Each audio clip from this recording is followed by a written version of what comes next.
Okay, I assume my students are going to skip to right here. Chain rule part 4, I'm going to show you, hey, the shorter way to go, a little bit less writing by using a bunch of words in place of that. This is going to work a lot better if you've watched, I think it's part 1 and 2, previous videos that I've made, or sat through my class. Otherwise, you're not going to be using the same words and you may not see the pattern already. Hopefully you're still seeing the compositions of functions. You're good at that. Hey, this function is the input to that other one. And here, I'm hoping by the end of this, you're on your way to letting your words do the work for this chain rule stuff rather than writing out all, hey, the derivative of y with respect to u, the derivative of u with respect to x. So as a quick reminder, I see y is equal to sine of x squared as, well, y is just sine of something. That something is x squared. And after about here, I'm not going to be saying those phrases anymore. I would just jump to, well, the derivative of sine of something is cosine of that same something. Our something is x squared, which has a rate of change of 2x. Now, when we're showing all of our work recombining, we know we want dy dx, so we multiply dy du by du dx. So we multiply cosine of u by 2. We also kind of know that the derivative of sine squared probably shouldn't have u's in it, so we'll change cosine of u to cosine of what u is equal to, x squared, and times 2x. I'm realizing I made a bunch of errors, but you probably caught that. So that's a 2x, and the derivative of x squared is, of course, 2x. That should be great. Okay. So I think I can show you that if we see all of that and understand everything, we can skip over a bunch of work. The derivative of sine of something, because that's just what we're looking at in terms of this outer function, is cosine of that same something. And what am I saying there? Well, let's say I gave you sine of t. That would have the derivative of cosine of t, at least with respect to t. If I asked you to do the derivative of sine of y, well, with respect to y, the derivative of sine of y is cosine of y. It doesn't really matter. The derivative of sine involves cosine and with the same input.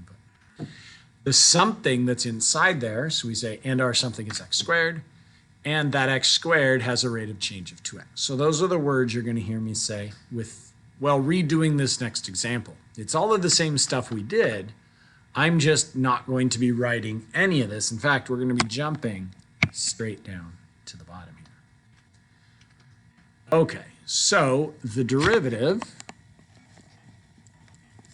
of sine of something is cosine of that same something. And I pause there, change colors for you guys so you can remember we're really talking about inputs and outputs. The derivative of sine of something is cosine of that same something. And our something is x squared, which has a rate of change of 2x. A lot of students are going to forget right here that the input to the cosine, the input to the derivative of sine, is the exact same thing we previously had, but that's definitely what happened back here, which is one of my former students I was talking to today, and he said, yeah, I don't know if you said this, but man, that really would have helped, because he was a student like 7 years ago.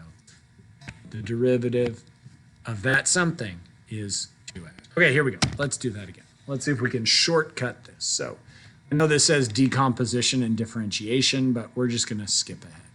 So the derivative of, well, what do I see? I just see, it doesn't really matter what, something cubed. The derivative of something cubed is 3 times that same something squared. And our something is 2x minus 7, which has a rate of change of 2. Of course, you could simplify right now. I don't think we're worried about that. We're worried more about, hey, can I do this derivative stuff? Okay.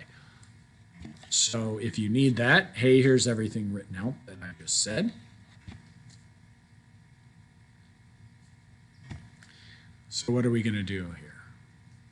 Maybe we'll skip ahead, and I'll just put everything here. So the derivative at which point I'm writing dy dx. The derivative of something cubed is 3 times that same something squared. And our something, meaning the thing that was cubed and is now squared,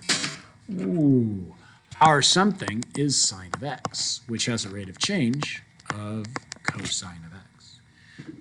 If you were in my classroom over, well, the first day, I would make you do all of these problems kind of the long way, breaking it apart. Y is equal to u cubed, and u is equal to sine dy du, du dx. And then we go back through those same problems. So that's probably a recommendation if you're studying this on your own.